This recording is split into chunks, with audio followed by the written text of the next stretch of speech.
So next topic is difference between profession, business and employment. This is very important topic for CBSE students. सो अभी जब भी हम students ध्यान रखिए, जब भी हम डिफरेंस किसी भी टॉपिक के ऊपर कर रहे हैं, what we have to do is हमें कभी भी पॉइंट्स में नहीं लिखना, फर्स्ट पॉइंट हेडिंग डालिए और उसके आगे एक्सप्लेन कर रहे हो। हमेशा difference has to be in a T form. T form means आप इस तरह से लाइन लगाकर टी टेबल बनाकर उसके अकॉर्डिंगली ही आप करोगे हमेशा डिफरेंस। एंड डिफरेंस जब भी लिखना, आज से आप +1 एंड +2 का ध्यान रखिए। +1 एंड +2 में जब भी आप डिफरेंस लिखेंगे, make sure you right basis of that particular difference हमेशा।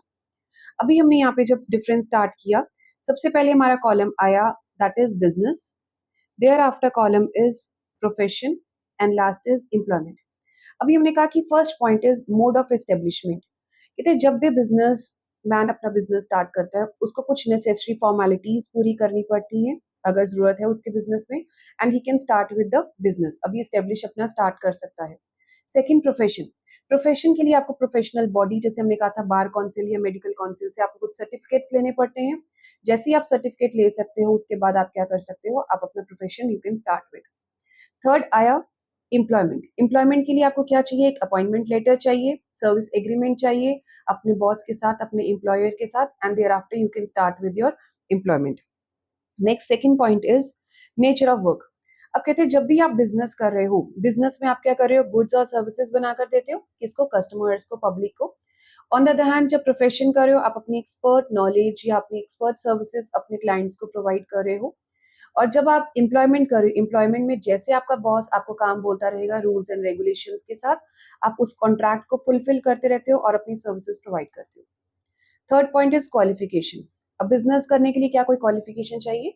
हाँ, हम कह सकते हैं कोई मैनेजमेंट क्वालिफिकेशंस आप ले सकते हो, but as such it is not necessary कि आपको क्वालिफिकेशन लोगे तभी आप एक अच्छे बिजनेसमैन बन सकते हो।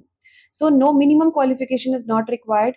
बट येस, आप कोई प्रोफेशन करते हो, डॉक्टर, टीचर, लॉयर का, उस केस में आपको एक्सपर्टीज लेनी पड़ेगी, कुछ स्किल्स लेने पड़ेंगे, तभी आप प्रोफेशनल बॉडी का आप काम काम कर सकते हो, अपने प्रोफेशन का काम अच्छे से कर सकते हो। Next is employment. कहते हैं क्वालिफाइड ट्रेनिंग आपको लेनी पड़ती है, जो भी उनकी रिक्वायरमेंट्स है कंपनी की, उन कंपनी की रिक्वायरमेंट्स के अकॉर्डिंगली आपको ट्रेनिंग लेना पड़ता है, and thereafter you can start with your employment.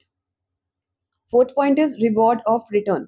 अभी हम जब बिजनेस करते हैं, बिजनेस में हमारे को रिटर्न का आता है, उसको हम क्या बोलते हैं, प्रॉफिट। लेकिन जब हम प्रोफेशन करते हैं तो हमारे को क्या आता है, प्रोफेशनल फीस। एंड जब हम लोग अपना एम्प्लॉयमेंट कर रहे हैं, एम्प्लॉयमेंट के टाइम हमारे को क्या आ रहा है, सैलरी या वेजेस रिसीव हो रही है। उसके बाद फिफ्थ पॉइंट आया रिस्क। रिस्क, अब कहते हैं कि बिजनेस में कितना रिस्क है, हमने कहा बहुत ज्यादा रिस्क है, हमने पीछे भी उसके फीचर्स पढ़े थे कि बिजनेस में बहुत ज्यादा रिस्क इज प्रेजेंट। लेकिन जिस टाइम हम प्रोफेशन करते हैं, प्रोफेशन में ये रिस्क है, अगर आपका अपनी सर्विसेज ठीक नहीं दे रहे या कोई प्रॉब्लम आ रही है कस्टमर को, क्लाइंट को, तब भी आपका कुछ हद तक risk is there. But when you are into employment, कुछ रिस्क नहीं है यहाँ पे। Next point is transfer of interest. अभी कहते हैं कि बिजनेस के अंदर कि आप अपना इंटरेस्ट जो सा है, जो अगर मैं बिजनेस कर रही हूँ तो आगे मैं किसी को ट्रांसफर कर सकती हूँ, हमने कहा येस कर सकते हैं। हम अपनी कोई फॉर्मेलिटीज को पूरी करें, thereafter we can transfer the interest. उसके बाद आया, हमने कहा प्रोफेशन में आप नहीं कर सकते अगर आपके पास रिक्वायर्ड नॉलेज नहीं है। तो जो काम मैं कर रही हूँ, अगर as a teacher, as a lawyer, as a chartered accountant, जब तक नेक्स्ट अगर जनरेशन को या किसी और को मैंने ट्रांसफर करना हो, ऐसे ट्रांसफर नहीं हो सकता। उसको स्किल्स एक्वायर करने होंगे पर्टिकुलर प्रोफेशन में जाने के लिए, देन ओनली ही और she can enter into profession.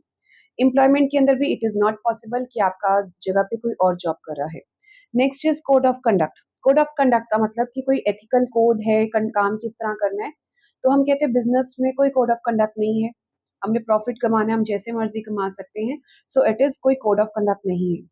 अब जब हमने कहा प्रोफेशन में, yes code of conduct is there. Even अगर आपको पता भी होगा, जो मेडिकल लाइन के स्टूडेंट्स हैं, जब वो डॉक्टर्स बनते हैं, उस टाइम उनको एक ओथ सेरेमनी होती है, एक कसम खाई जाती है, उन स्टूडेंट्स ओथ लेते हैं that they perform their services to the best of their knowledge, sincerity के साथ वो अपना काम ईमानदारी के साथ करेंगे। सो वहां पे आपको प्रोफेशनल कोड ऑफ कंडक्ट आपको फॉलो करना पड़ता है। उसके बाद एम्प्लॉयमेंट में रूल्स एंड रेगुलेशंस जो आपके एम्प्लॉयर में रखा हुआ है, रूल ऑफ बिहेवियर, जिस तरह के रूल्स बनाए हुए हैं आपकी कंपनी ने, उसके अकॉर्डिंगली आप रूल्स को अबाइड करें। Next point is capital investment. अभी जब हम बिजनेस कर रहे हैं, बिजनेस में आप कैपिटल पैसा कुछ लगाएंगे तभी बिजनेस आपका चलेगा। So as per the size of business, अगर लार्ज स्केल बिजनेस है तो आप लार्ज स्केल, आपको ज्यादा पैसा जरूरत है। अगर आपका स्मॉल स्केल बिजनेस है तो आपको कम पैसे की जरूरत है।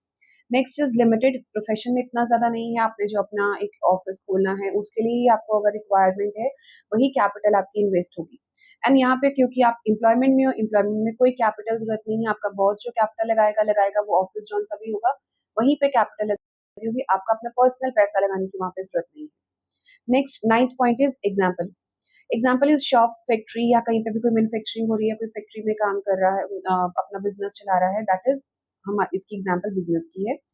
जब प्रोफेशन की एग्जाम्पल लें तो लीगल, डॉक्टर, टीचर हो गया, लॉयर हो गया, चार्टर्ड अकाउंटेंट हो गया, they all are into category of profession. And जब हम बात करें एम्प्लॉयमेंट की, कोई भी पर्सन जो बैंक्स में, कंपनीज में, इंश्योरेंस कंपनी में, कहीं पर भी जॉब कर रहा है, मेन जॉब यहाँ पे आया, जो जॉब कर रहा है, रिटर्न वेजेस ले रहा है या सैलरीज ले रहा है, दैट इज पार्ट ऑफ हमारी एम्प्लॉयमेंट का।